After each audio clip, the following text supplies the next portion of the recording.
గత ప్రభుత్వ హయాంలో అన్ని శాఖలను విచ్ఛిన్నం చేశారని అన్నారు మంత్రి కొండపల్లి శ్రీనివాస్. విజయనగరం కలెక్టరేట్లో 20 ప్రోగ్రామ్స్ చైర్మన్ లంక దినకరన్ కేంద్ర ప్రభుత్వ పథకాల అమలు ప్రగతిపై నిర్వహించిన సమీక్షలో మంత్రి కొండపల్లి శ్రీనివాస్ పాల్గొన్నారు. వైసీపీ పాలనలో గ్రామాల్లో తాగునీటి కోసం ఇబ్బంది పడాల్సి వచ్చిందన్నారు. జల జీవన్ మిషన్కు 30,000 కోట్లు ఇస్తే 3,000 కోట్లు కూడా ఖర్చు చేయలేదన్నారు. కూటమి ప్రభుత్వం అధికారం చేపట్టాక రాష్ట్రంలో ఒక్కో రంగంపై దృష్టి సారిస్తోందన్నారు మంత్రి కొండపల్లి శ్రీనివాస్. చైర్మన్ దినకర్ గారు రావడం జరిగింది. ప్రధానంగా జిల్లా కొన్ని డిపార్ట్మెంట్స్ రివ్యూ కానీ పెట్టుకోవడం జరిగింది.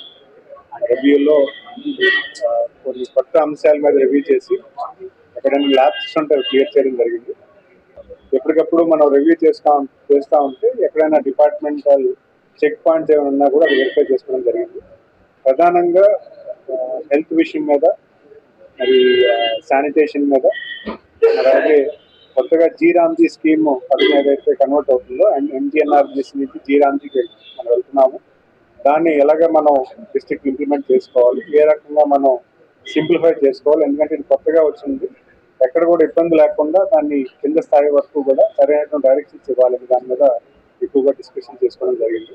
ఈరోజు విజయనగరం జిల్లాలో 20 పాయింట్స్ చైర్మన్ గారు వచ్చారు. ఆయన ఉన్నారు కాబట్టి ఆయన సెలెక్ట్ చేసిన అంశాల మీద రివ్యూ చేసుకోవడం జరిగింది.